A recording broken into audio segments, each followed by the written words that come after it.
Hello everyone, welcome to our YouTube channel Palak the path finder. मैं श्वेता। और कल जो हमने स्टार्ट किया था हमारा +1 का सिलेबस स्टार्टिंग से जो था वो यूनिट एंड डायमेंशन यूनिट हमने कल कंप्लीट कर ली थी और साथ में कुछ उसके क्वेश्चंस देख लिए थे हमने।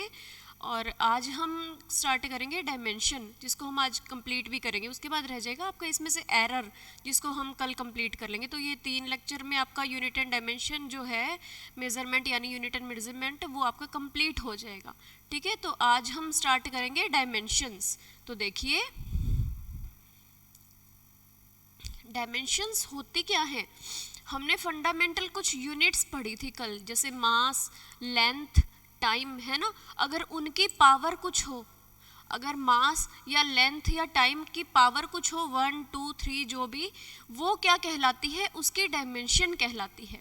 देखिए dimensions of a physical quantity, किसी भी फिजिकल क्वांटिटी की डायमेंशन क्या होगी, are the powers to which fundamental units of mass, length और time must be raised in order to represent physical quantity, जो किसी भी फिजिकल क्वांटिटी को रिप्रेजेंट करती हो।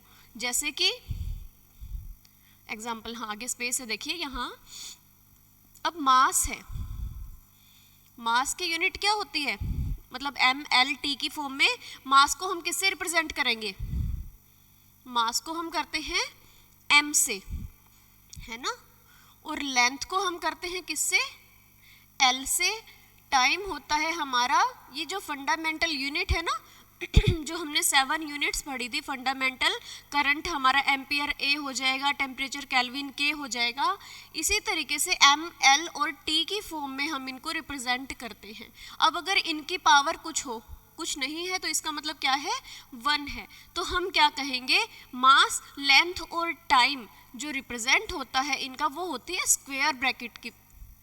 वो कैसे इनको रिप्रेजेंट करते हैं हम, स्क्वायर ब्रैकेट्स में। अब अगर डायमेंशन 1 है तो हम क्या कर देंगे, इनकी पावर एज ए 1 लिख देंगे। अब जैसे एरिया देखिए, एरिया क्या होता है, लेंथ इंटू ब्रेड्थ, है ना। लेंथ इंटू ब्रेड्थ, तो यानी L और B यानी कि मीटर के स्क्वायर, यही होता है ना। एरिया क्या होता है, मीटर स्क्वायर। और मीटर किस में मेजर किया जाता है, आपका लेंथ में। मीटर किस में मेजर किया जाता है, लेंथ में। और अगर उसकी स्क्वायर है तो L क्या हो गया, L की पावर क्या हो गई, 2 हो गई। तो हमारी एरिया के जो डायमेंशन लिखेंगे हम, वो क्या लिखेंगे, अगर एरिया की हम डायमेंशन लिखेंगे, मास M क्या है, कुछ भी नहीं है, तो M हो जाएगा 0। L कितना है, 2, T भी इसके अंदर नहीं है, तो ये हमारा क्या हो जाएगा, 0। तो इस तरीके से हम क्या कर सकते हैं, रिप्रेजेंट कर सकते हैं डायमेंशंस को उनकी पावर के लिए। और एग्जांपल देखिए इसके,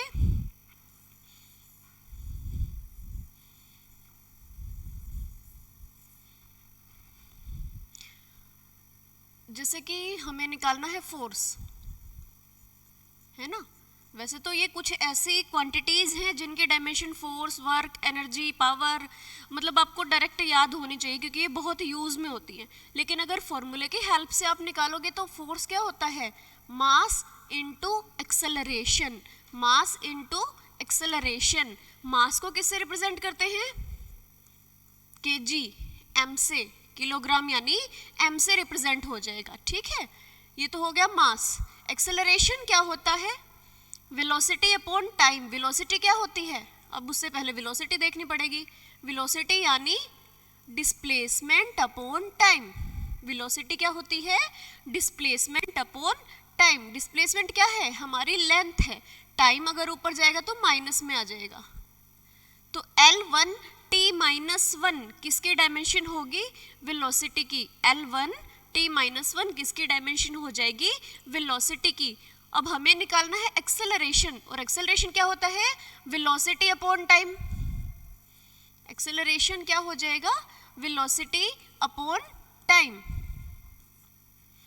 टाइम अगर एक और ऊपर जाएगा तो ये हमारा क्या हो जाएगा, L1 T-2। L1 T-2 हमारी एक्सेलरेशन क्या आ जाएगी, L1 t माइनस 2।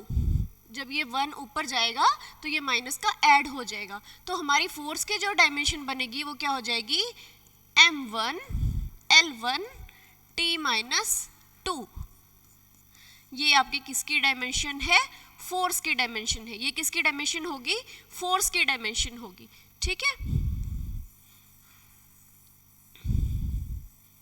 तो इस तरीके से आप क्या कर सकते हैं, डायमेंशन निकाल सकते हैं। ठीक है, और बहुत सारी क्वांटिटीज हैं, जैसे पोटेंशियल। पोटेंशियल के लिए आप क्या करेंगे, अगर पोटेंशियल की निकालनी हो तो पोटेंशियल क्या होता है, work done per unit charge. Work done per unit charge, कि किसी एक चार्ज को लेके आने के लिए कितना वर्क डन हुआ। ठीक है, तो उसके लिए पहले वर्क की यूनिट याद होनी चाहिए, उसके बाद हमें चार्ज की यूनिट याद होनी चाहिए। वर्क क्या होता है, फोर्स इनटू डिस्प्लेसमेंट। वर्क क्या होता है, फोर्स इनटू डिस्प्लेसमेंट।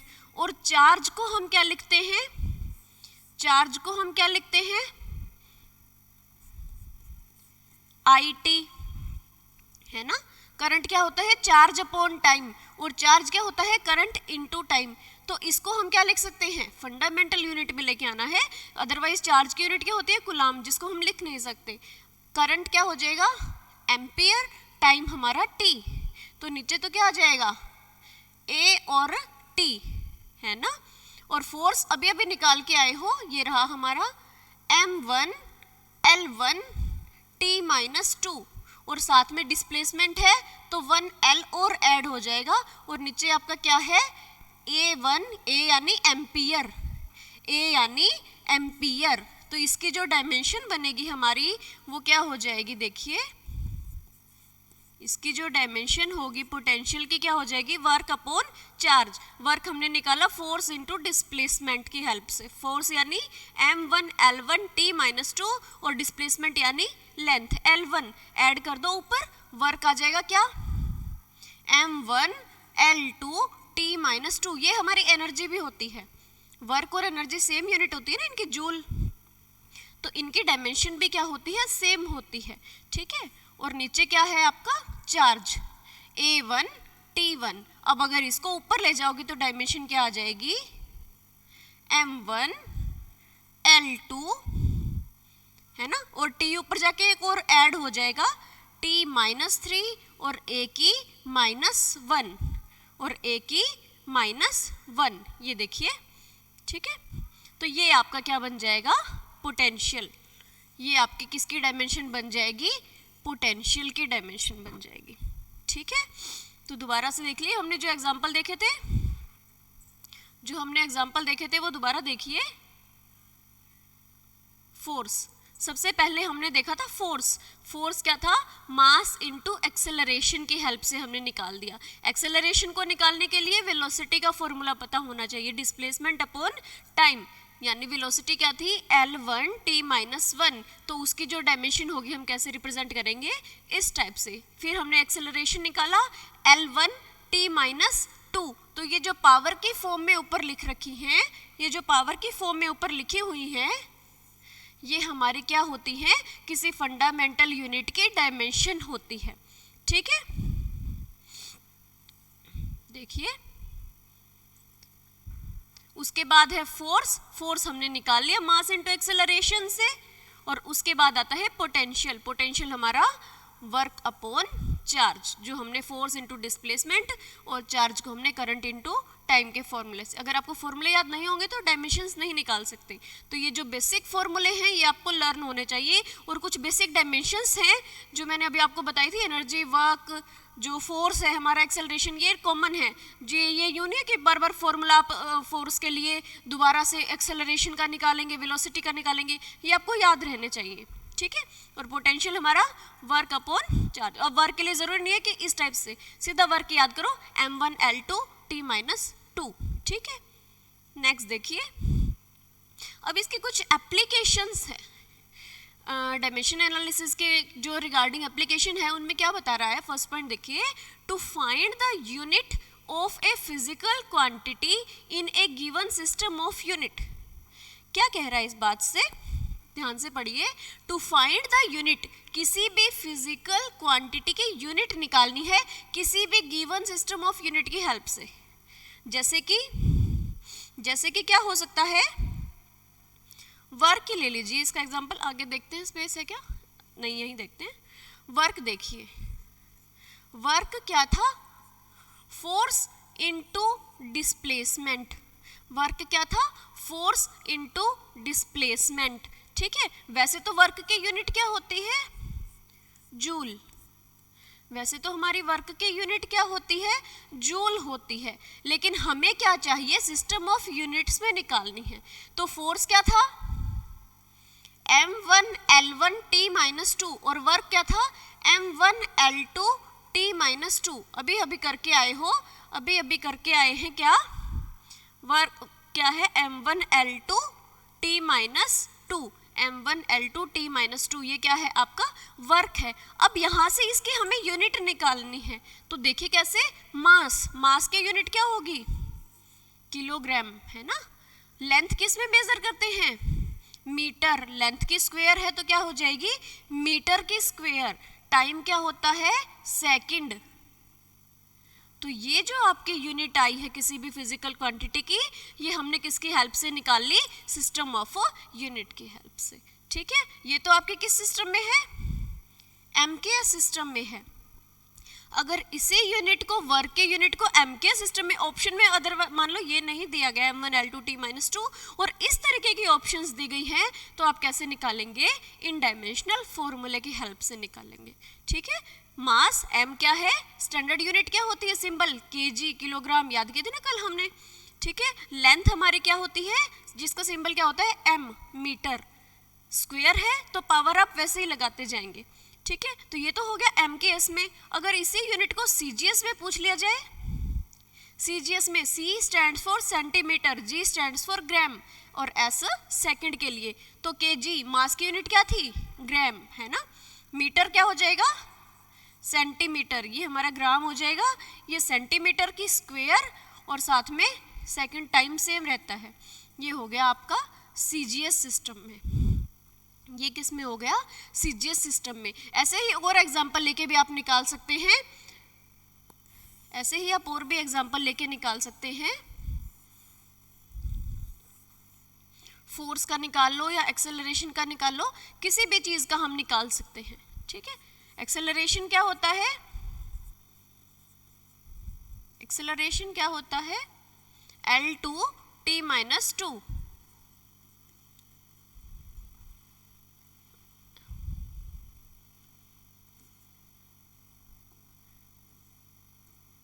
l1t-2।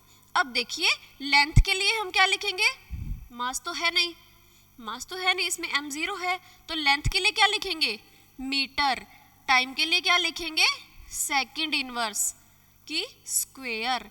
ये हमारा किस में हो जाएगा, एमकेएस में। और अगर इसी को सीजीएस में पूछ लें तो यही हो जाएगा आपका सेंटीमीटर सेकंड इनवर्स की स्क्वायर, ठीक है। तो ये कुछ ऐसी चीज़ें थी जिसको आप डायमेंशन के हेल्प से यूनिट को फाइंड कर सकते हैं। नेक्स्ट देखिए क्या कह रहा है, to find dimensions of physical constant, किसी भी फिजिकल कांस्टेंट या कोफिशिएंट के डायमेंशन कैसे निकालेंगे। जो होता है हमारा मेनली आता है ग्रेविटेशन कांस्टेंट लेते हैं, जो हम ग्रेविटेशनल कांस्टेंट निकालते हैं,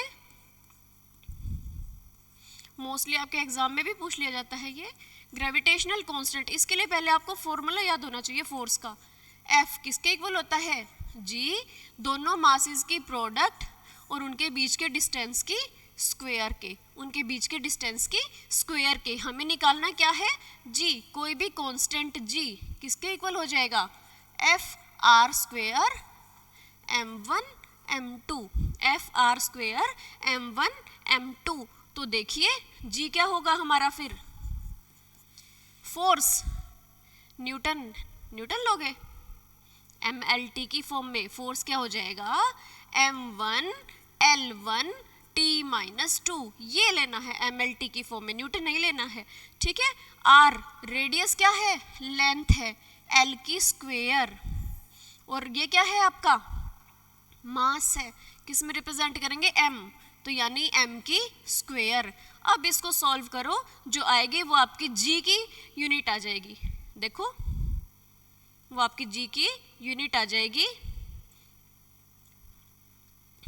क्या होगी, m जब ऊपर जाएगा 2 है ना, और एक वो है, तो m हो गया माइनस का 1, l 1 और 2 3, और t क्या है माइनस का 2। ये आपकी डायमेंशन बनती है, ठीक है। और इससे अगर हमें यूनिट निकालनी हो g की, तो मास क्या हो जाएगी, किलोग्राम इनवर्स, लेंथ यानी मीटर की क्यूब, और सेकंड की स्क्वायर। ये होगी आपकी किसकी, जी की डायमेंशन, ये होगी आपकी जी की यूनिट। ये तो है किसके अंदर, सीजीएस सिस्टम में, ये किसके अंदर, सॉरी एमकेएस सिस्टम में, ये आपकी किसके अंदर है, एमकेएस सिस्टम में। और हमें अगर सीजीएस में पूछ ली जाए तो हम इसको क्या लिख सकते हैं, किलोग्राम हो जाएगा हमारा ग्राम इनवर्स, मीटर क्या हो जाएगा सेंटीमीटर क्यूब, और टाइम सेम रहता है दोनों सिस्टम में, टाइम जो है वो हमारा क्या रहता है, दोनों सिस्टम में सेम रहता है। तो ये जी क्या है आपका, कोफिशिएंट है या कोई भी फिजिकल कांस्टेंट है ना। और हम निकाल सकते हैं प्लैंक कांस्टेंट के रिगार्डिंग, और आप किसके रिगार्डिंग निकाल सकते हैं, प्लैंक कांस्टेंट को लेके।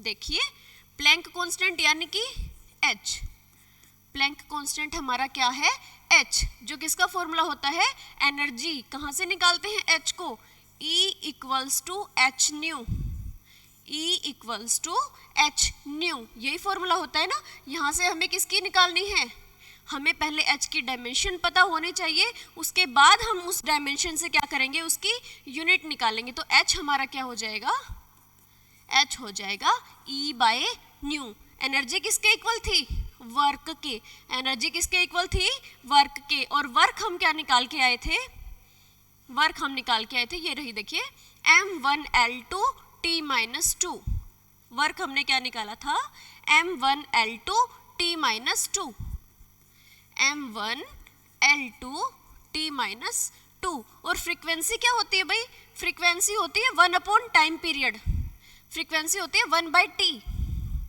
तो t तो ऊपर जाके क्या हो जाएगा, पहले ही ऊपर है तो यानी पॉजिटिव है, ठीक है। तो t हमारा कहाँ आ जाएगा, देखिए m1l2 t माइनस 2, ये तो आपकी एनर्जी है। और जब t ऊपर है तो t क्या है, पॉजिटिव है, t हमारा क्या है, पॉजिटिव है, t आपका क्या है, पॉजिटिव है, ठीक है। अब इस डायमेंशन को ऐड करके लिखो, h क्या हो जाएगा, m1l2 t पॉजिटिव है, एक माइनस का आ जाएगा 1। ये डायमेंशन आ गई हमारी प्लैंक कांस्टेंट h की, ये हमने डायमेंशन निकाल ली हमारी प्लैंक कांस्टेंट h की। दोबारा से देखिए h कहाँ से आएगा, E equals to h nu, h आया हमारा E by nu, energy m1l2 t minus 2, और फ्रीक्वेंसी 1 बाई टाइम पीरियड, यही होती है ना फ्रीक्वेंसी 1 बाई टाइम पीरियड। तो टाइम ऑलरेडी ऊपर है जो पॉजिटिव हो जाएगा, ठीक है, m1l2 t माइनस का 1 रह जाएगा। अब यहाँ से हम यूनिट निकाल लेंगे, डायमेंशन एनालिसिस कर रहे हैं ना, तो इस डायमेंशन की हेल्प से ही हमें क्या करनी है, यूनिट निकालनी है। तो देखिए मास यानी कि किलोग्राम, पावर कितनी है 1, लेंथ यानी कि मीटर की स्क्वायर, टाइम यानी कि सेकंड माइनस 1, लिख सकते हैं ना ऐसे। तो ये जो यूनिट है ये है हमारी किसके अंदर, एमकेएस सिस्टम के अंदर है। और अगर इसी को सीजीएस में कन्वर्ट करना हो तो किलोग्राम हो जाएगा ग्राम, सेंटीमीटर स्क्वायर, और टाइम रहेगा सेम, ठीक है, समझ में आ रहा है ना इतना। नेक्स्ट पॉइंट पे देखिए क्या बताया गया है, to check dimensional correctness of a given physical relation. ये होता है एक प्रिंसिपल ऑफ होमोजेनिटी, जिसमें क्या होता है, इसके डेफिनेशन शायद मैंने लिखी है नेक्स्ट उस पे देखिए, अकॉर्डिंग टू दिस प्रिंसिपल हमें डायमेंशनली चेक करना है कि हमारा फॉर्मूला करेक्ट है या नहीं, ठीक है। तो उसके लिए प्रिंसिपल ऑफ होमोजेनिटी चाहिए, और वो प्रिंसिपल ऑफ होमोजेनिटी जो जिस पे बेस करता है वो क्या डेफिनेशन है हमारी, कि इस प्रिंसिपल के according the dimension of each term on both sides of an equation must be the same. ये क्या कह रहा है, दोनों साइड जो हैं वो सेम होनी चाहिए। जैसे हमारी इक्वेशंस थी v square equals to u square plus 2as, है ना। तो हम कह सकते हैं यहाँ से जो v स्क्वेयर की डायमेंशन होगी, v क्या है, final velocity, equation of motion में पढ़ी हुई ना 9th क्लास में आ गई। तो v जो है आपकी क्या है, फाइनल वेलोसिटी, उसकी जो डायमेंशन होगी वो u स्क्वेयर के इक्वल होगी। इनिशियल वेलोसिटी और वेलोसिटी तो सेम होती है, L1t - 1, ठीक है। और ये कह रहा है कि उसके डायमेंशन इसके भी इक्वल होगी। हर एक टर्म, कितनी टर्म है इसमें, ये नहीं ये 1 और ये 2, नो, 1, 2 और 3, इन तीनों टर्म्स की जो डायमेंशंस होंगी वो क्या होंगी, सेम होंगी। अगर वो सेम आती है तो आपका जो फॉर्मूला है वो डायमेंशनली करेक्ट है, अदरवाइज क्या है, रॉन्ग है, अदरवाइज वो क्या हो जाएगा, रॉन्ग हो जाएगा, ठीक है। अगर मान लो इनमें से मैं यू की स्क्वायर हटा दूं, यू की स्क्वायर हटा दे, ठीक है, और ओनली यू लिख दिया जाए, v square equals to u plus 2as, तो v वेलोसिटी क्या हो जाएगी, L1t - 1। और अगर u स्क्वायर है तो हम मतलब इसकी स्क्वायर कर लेंगे v की, ठीक है। और ऐसे ही u की स्क्वायर अगर है तो L1t - 1, लेकिन अगर स्क्वायर हटा दिया तो ये तो केवल ये रह गया जो कि इक्वल नहीं है, इसीलिए ये फॉर्मूला डायमेंशनली करेक्ट नहीं होगा। उसके लिए हमें क्या चाहिए, 1, 2 और 3, 1, 2 और 3, तीनों टर्म्स जो है वो आपस में इक्वल होनी चाहिए।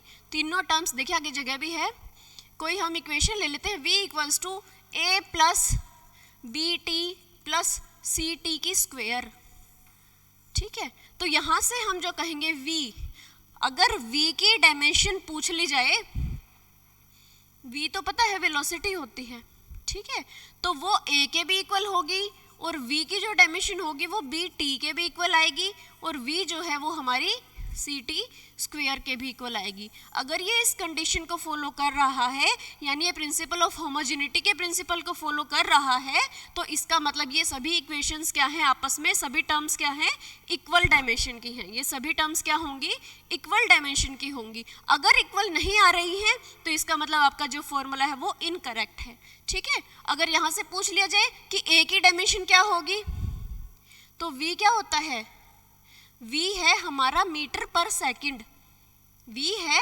मीटर पर सेकंड, तो a भी क्या होगा, a v के इक्वल है, तो a भी हमारी अगर यूनिट पूछ ली जाए वो क्या होगी, मीटर पर सेकंड, और डायमेंशन क्या होगी, L1 और टाइम की इनवर्स, L1 और टाइम की इनवर्स। इस a को आप एक्सेलरेशन मत समझना भाई, ये a एक्सेलरेशन नहीं है, ठीक है। तो ऐसे ही हम b और t को कंपेयर कर सकते हैं, ठीक है।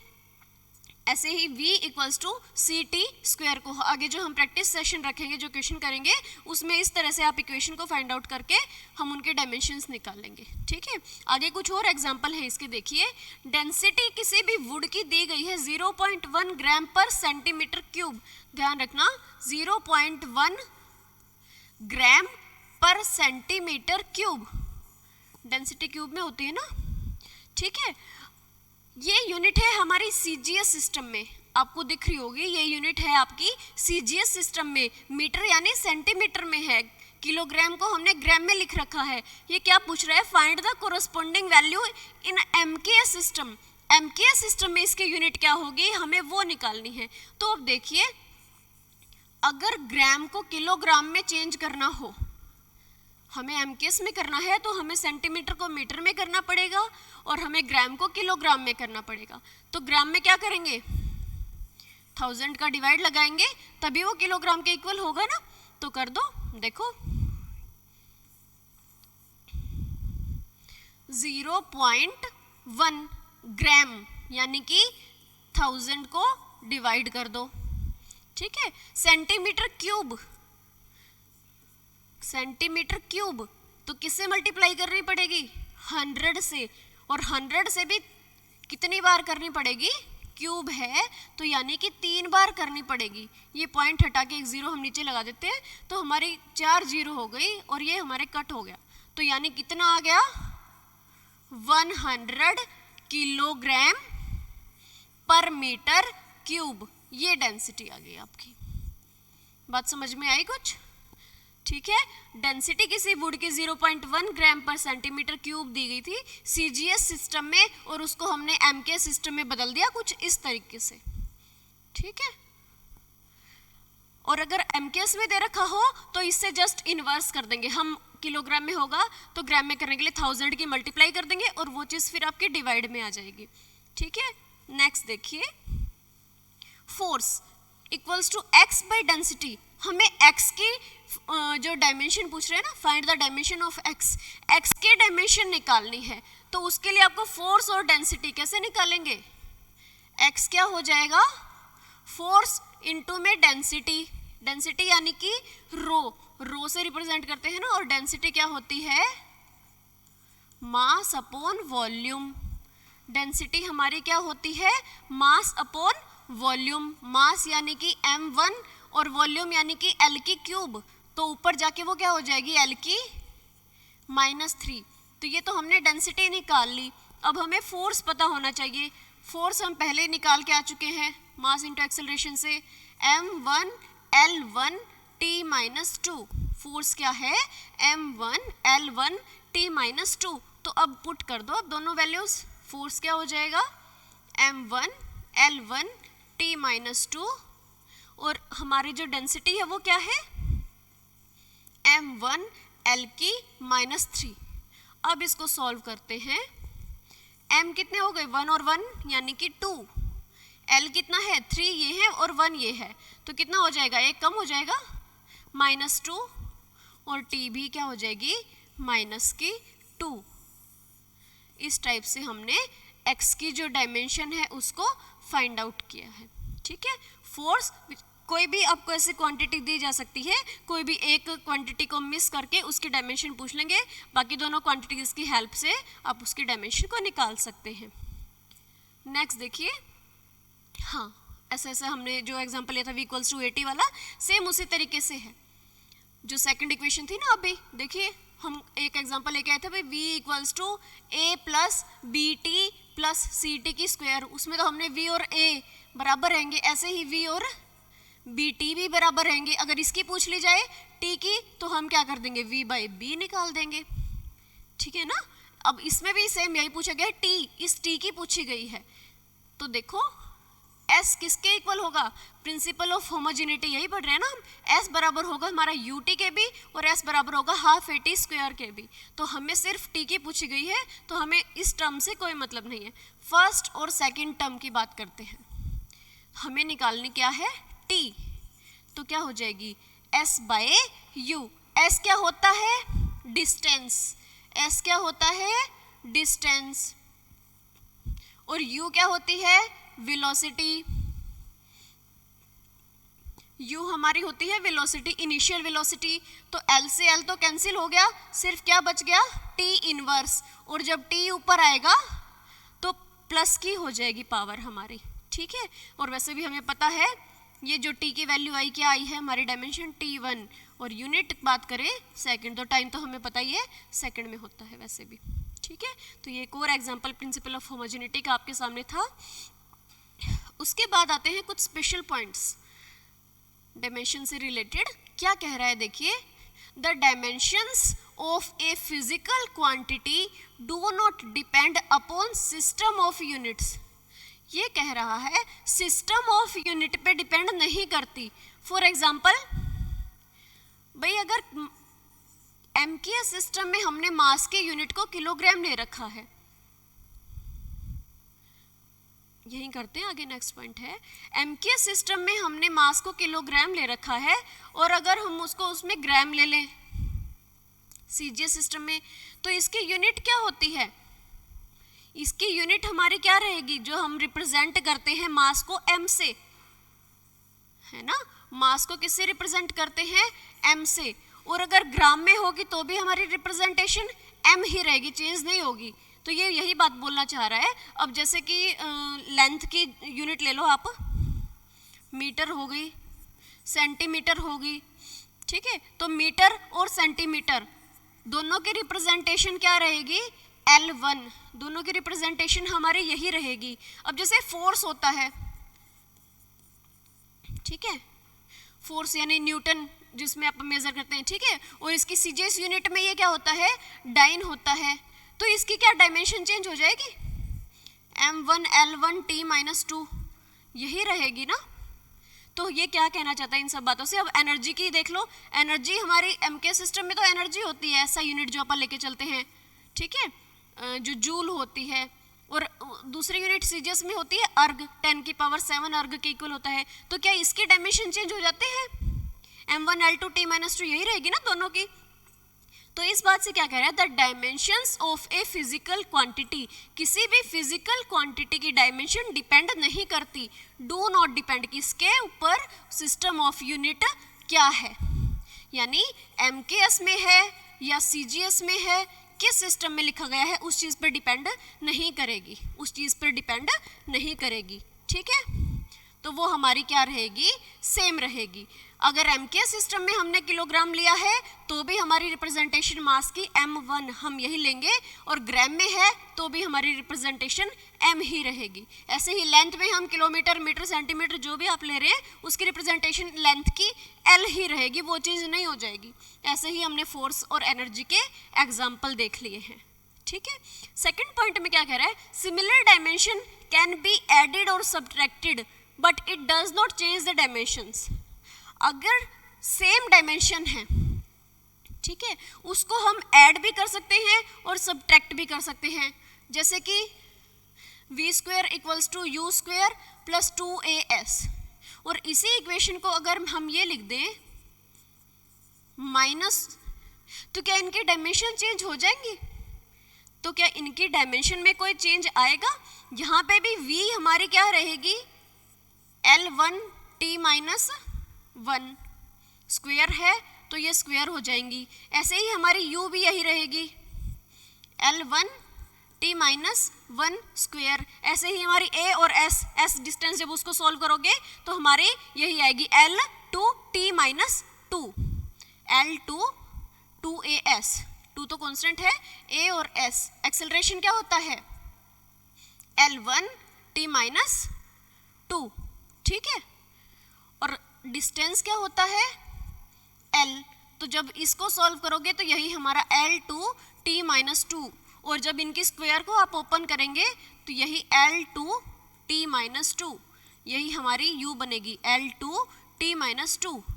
तो हमने इसको सब्ट्रैक्ट करके देख लिया इधर लिख के लेफ्ट हैंड साइड पे, और हमने इसको एडिशन में इक्वेशन को लिख के देख लिया। तो इनकी डायमेंशन में जो है वो कोई भी चेंज नहीं आता। फर्स्ट टर्म, सेकेंड टर्म और थर्ड टर्म, तीनों की जो डायमेंशन है हमारी वो क्या आई है? सेम आई है। तीनों की जो डायमेंशन है वो क्या रहेंगी? सेम रहेंगी। तो हम क्या बोल सकते हैं? Similar dimension can be added और सब्ट्रैक्टेड। सिमिलर जो डायमेंशन होगी उसको हम ऐड भी कर सकते हैं, सब्ट्रैक्ट भी कर सकते हैं, लेकिन उसके डायमेंशन में कोई भी चेंज नहीं आएगा, उसकी डायमेंशन में कोई भी चेंज नहीं आएगा, ठीक है। फिर है प्योर नंबर्स और pure ratio do not have any dimension, they are dimensionless. Pure number जैसे कि हमारा स्ट्रेन हो गया, del L/L change in length है ना, वॉल्यूमेट्रिक जो हो गया स्ट्रेन हो गया जिसको आप बोल सकते हैं, तो इसकी लेंथ भी यही रहेगी और इसकी भी यही रहेगी। तो इसकी डायमेंशन क्या है? 0 लिखोगे, ये क्या कहलाएगा? डायमेंशन लेस कहलाएगा। ऐसी क्वांटिटीज जिनकी कोई डायमेंशन नहीं होती वो डायमेंशन लेस कहलाती हैं, ठीक है। जैसे हमारा थीटा हो गया, एंगल हो गया, कल ही पढ़ के आए हैं। एंगल क्या था? Plane angle, arc length by radius. Arc की लेंथ ये थीटा था ना, 1 रेडियन जो हमने निकाला था, ये हमारी आर्क की लेंथ थी और ये आपका रेडियस था। तो ये L, इसकी भी डायमेंशन यही होगी, रेडियस की भी डायमेंशन यही होगी। तो ये अपना क्या हो जाएगा? 1 रेडियन जो था, है ना। तो ये हमारी कैसी क्वांटिटी है? इसकी यूनिट तो होती है। देखिए यहाँ से एक और क्वेश्चन बन जाता है कि ये ऐसी क्वांटिटी है जिसकी यूनिट तो है लेकिन डायमेंशन नहीं है, ठीक है। थीटा कैसी क्वांटिटी है? एंगल ऐसी क्वांटिटी है जिसकी यूनिट तो है लेकिन डायमेंशन लेस है, ठीक है, उसकी डायमेंशन नहीं है। क्लियर ये बात? तो ये कुछ ऐसी क्वांटिटीज थी जिनको हम प्योर नंबर या प्योर रेशियो बोलते हैं, do not have any dimensions, जिनकी कोई भी डायमेंशंस नहीं होती है, ठीक है। वो क्या होते हैं? हमारे डायमेंशन लेस होते हैं। आगे देखिए क्या कह रहा है, for a physical equation to be correct dimensionally, इस बात को हम वैसे पहले समझ के आ चुके हैं प्रिंसिपल ऑफ होमोजेनिटी के अंदर, लेकिन दोबारा से देख लीजिए। For a physical equation to be correct dimensionally, किसी भी फिजिकल इक्वेशन को डायमेंशनली करेक्ट करने के लिए क्या होना चाहिए, उसकी सभी टर्म्स की डायमेंशन दोनों साइड की सेम होनी चाहिए, उसकी दोनों साइड की जो डायमेंशन है वो क्या होनी चाहिए, सेम होनी चाहिए। और यही आपका क्या होता है, प्रिंसिपल ऑफ होमोजेनिटी होता है। यही आपका क्या होता है, प्रिंसिपल ऑफ होमोजेनिटी होता है, जो हम अभी अभी निकाल के आए थे। अगर मैं इस इक्वेशन को ऐसे लिख दूं तो इसकी डायमेंशन और इसकी डायमेंशन तो सेम है, लेकिन इसकी डायमेंशन सिर्फ ये रह जाएगी, ठीक है। और इसकी डायमेंशन क्या होती है, L2t-2, और जब इसकी स्क्वायर करोगे तो ये भी हमारी L2t-2, ठीक है। लेकिन अगर यहाँ स्क्वायर लगवाएंगे तो ये भी L2t-2 हो जाएगा। लेकिन ये इक्वेशन क्या है, इनकरेक्ट है। इनकरेक्ट क्यों है, क्योंकि इसकी सभी टर्म्स के डायमेंशन सेम नहीं है, ठीक है। और अगर हमने इसको स्क्वायर कर दिया तो ये भी हमारी क्या हो जाएंगी, सभी इक्वल हो जाएंगी। इसीलिए ये फॉर्मूला क्या हो जाएगा, डायमेंशनली करेक्ट। तो किसी भी फिजिकल इक्वेशन को करेक्ट करने के लिए डायमेंशनली क्या होना चाहिए, उसकी सभी टर्म्स जो दोनों साइड लिखी गई हैं वो क्या होनी चाहिए, मस्ट बी सेम होनी चाहिए। वो डायमेंशंस क्या होनी चाहिए, सेम होनी चाहिए, ठीक है। लास्ट देखिए, इसके बाद हम कुछ ऐसे क्वांटिटीज़ भी पढ़ेंगे जो जिनके डायमेंशन सेम होती हैं। उससे पहले देखिए लॉगरिथमिक फंक्शंस जो लोग x की फॉर्म में यानी हम लिखते हैं e⁻x में, वो क्वांटिटीज़ भी अब इसकी कोई भी डायमेंशन नहीं होती है। जो भी लॉगरिथमिक फंक्शन होते हैं हमारे, उसकी कोई भी डायमेंशन नहीं होती है, ध्यान रखिएगा। और जो क्वांटिटीज़ पावर्स की फॉर्म में लिखी, जैसे y की पावर 5 हमने लिख दी, तो जो पावर होती है वो भी क्या होती है, डायमेंशनलेस क्वांटिटी होती है, उसकी भी कोई भी डायमेंशन नहीं होती, ठीक है। उसके बाद देखिए कुछ क्वांटिटीज़ आपके सामने ऐसी हैं जिनकी सेम डायमेंशंस होती हैं। इसको आप नोट डाउन कर सकते हैं, क्योंकि ये एग्जाम में कुछ इस टाइप से क्वेश्चन पूछे जाते हैं कि भाई मोमेंटम और इम्पल्स, मतलब मोमेंटम की आपको डायमेंशन दे दी और फिर पूछ लेंगे 4 ऑप्शन देके कि इनमें से किसकी डायमेंशन सेम होगी एज मोमेंटम, ठीक है। तो देखिए स्टार्टिंग से स्टार्ट करते हैं, डायमेंशन और उनके क्वांटिटीज़। डायमेंशन जिसकी हो m0 L0 t-1, फ्रीक्वेंसी क्या होती है, फ्रीक्वेंसी 1 टाइम पीरियड यानी t की -1 आ गई ना। सभी क्वांटिटीज़ तो हम नहीं कर सकते आज के लेक्चर में जैसे, लेकिन कुछ एक ऐसी हैं जो आगे आगे जैसे जैसे हम चैप्टर करते जाएंगे उनमें आपके साथ साथ ये यूनिट क्लियर होती जाएंगी, ठीक है। Angular frequency, angular velocity gradient, decay constant, तो ये सभी क्वांटिटीज़ ऐसी हैं जिनकी डायमेंशन ये होती है। वेलोसिटी ग्रेडियंट क्या होता है, देखिए वेलोसिटी ग्रेडियंट ऐसी जिस भी क्वांटिटी के साथ ग्रेडियंट लगा होता है उसमें आप x को डिवाइड कर सकते हैं, उसमें क्या होता है, डिस्टेंस डिवाइड हो जाता है। अब देखिए जैसे कि वेलोसिटी है, वेलोसिटी में हमें क्या करना है, वेलोसिटी ग्रेडियंट है तो वेलोसिटी में x को डिवाइड कर दो।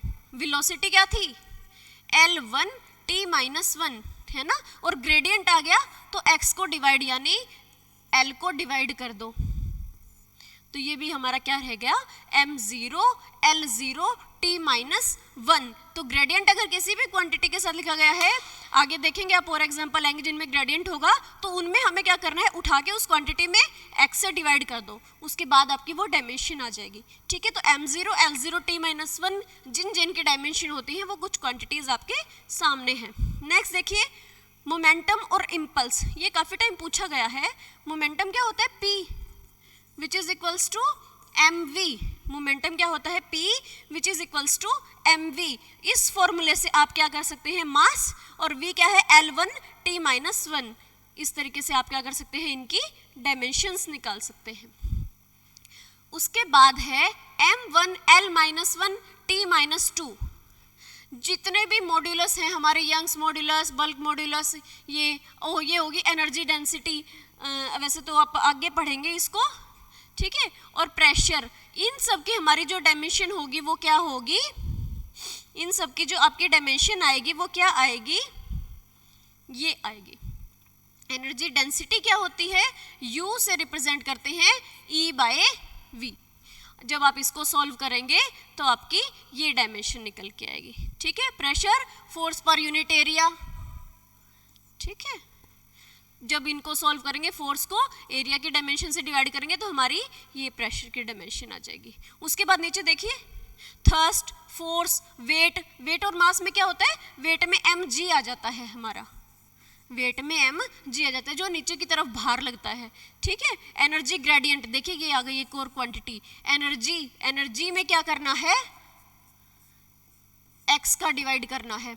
एनर्जी में क्या करना है, x का डिवाइड करना है। एनर्जी क्या थी, m1L2 T-2, वही डायमेंशन थी जो वर्क की थी। अब हमने क्या करना है, एनर्जी तो बना दी, साथ में ग्रेडियंट बनाना है। साथ में क्या करना है, ग्रेडियंट बनाना है, यानी किसका डिवाइड लगाएंगे, x का, लेंथ का। तो एक l जब कम हो जाएगी तो यहाँ हमारी 1 रह जाएगी, m1L1 T-2। ठीक है, उसके बाद देखिए वर्क, इंटरनल एनर्जी। एनर्जी की जितनी भी फॉर्म होती हैं, अभी हम पीछे पढ़ के आए थे कि किसी भी सिस्टम में चेंज हो जाने की वजह से उसमें कोई भी डिफरेंस नहीं आता है। तो चाहे कोई भी एनर्जी हो, इंटरनल, पोटेंशियल, काइनेटिक, जो भी टोटल एनर्जी हमारी होगी, वर्क m1L2 T-2। एनर्जी यही होती है ना, वर्क एनर्जी सेम होती है, जूल होती है वैसे तो इनकी जो भी डायमेंशन होगी वो सबकी क्या रहेगी, सेम रहेगी, m1L2 T-2। उसके बाद है भाई एक्सेलरेशन ड्यू टू ग्रेविटी और ग्रेविटेशनल फील्ड इंटेंसिटी। इनको आगे वैसे क्वांटिटीज को हम चैप्टर में पढ़ेंगे, आगे के जो चैप्टर आएंगे। तो एक्सेलरेशन यहीं से देख लो, L1 T-2। आपको बस ये याद रखना है कि ये किसके साथ मैच करती हैं क्वांटिटीज, किन किन क्वांटिटीज के डायमेंशन जो है वो आपस में सेम है। ठीक है, उसके बाद है आपकी एंगुलर मोमेंटम और प्लैंक कांस्टेंट। अभी निकाल के आए हो प्लैंक कांस्टेंट h/ν, अभी निकाल के आए हैं h/ν, m1L2 T-1। ये हमारी किसके सेम होती है, दोनों की, एंगुलर मोमेंटम की और प्लैंक कांस्टेंट की। ठीक है, m0L0 T1, ये L क्या है, इंडक्टेंस। L क्या है, इंडक्टेंस। R हमारा रेजिस्टेंस। ये चैप्टर में आएंगे तब अच्छे से इनको क्लियर करेंगे, अभी सिर्फ हमें इनके यूनिट देखनी है। ठीक है, और C रह गया, C है अपना कैपेसिटेंस। इन सब की जो यूनिट होती है, डायमेंशन होगी, वो क्या होगी, सेम होगी। क्या बनेगी, सिर्फ टाइम पीरियड। L/R किसके इक्वल, टाइम के इक्वल। ठीक है, तो ये सब क्या है, इनकी डायमेंशंस क्या रहेंगी, सेम रहेंगी। उसके बाद लास्ट बट नॉट लीस्ट हमारा है, ये देखिए, इनकी कोई डायमेंशन ही नहीं है, m भी 0 है, l भी 0 है और t भी 0 है। स्ट्रेन अभी पढ़ के आए थे, del L/L, refractive index, ratio किसी भी दोनों सेम क्वांटिटीज का, रिलेटिव डेंसिटी, एंगल जो हमारा थीटा है, सॉलिड एंगल जो स्टीरेडियन था, है ना, a/r की स्क्वायर, a/r की स्क्वायर किसके इक्वल हो जाएगी, dimension less quantity. Distance gradient, ये देखिए डिस्टेंस ग्रेडियंट, डिस्टेंस यानी कि L, ग्रेडियंट यानी उसी का डिवाइड लगाना है, तो कैंसिल होके क्या आ गया, 0 आ गया। ठीक है, तो ये क्या क्वांटिटी बनेगी हमारी, ऐसी क्वांटिटीज जिनकी कोई भी डायमेंशन नहीं होती है, m भी 0, l भी 0 और t भी 0। उसके बाद रिलेटिव परमिटिविटी, परमिबिलिटी, ये सभी ऐसी क्वांटिटीज हैं जिनकी क्या होंगी, डायमेंशन नहीं होंगी, डायमेंशन लेस क्वांटिटीज हैं। तो हमने हमारे 2 लेक्चर में यूनिट और डायमेंशन को कंप्लीट कर लिया है। उसके बाद कल हम एरर करेंगे, उसके बाद ये चैप्टर कंप्लीट हो जाएगा। और आई होप आपको समझ में आ रहा होगा अच्छे से।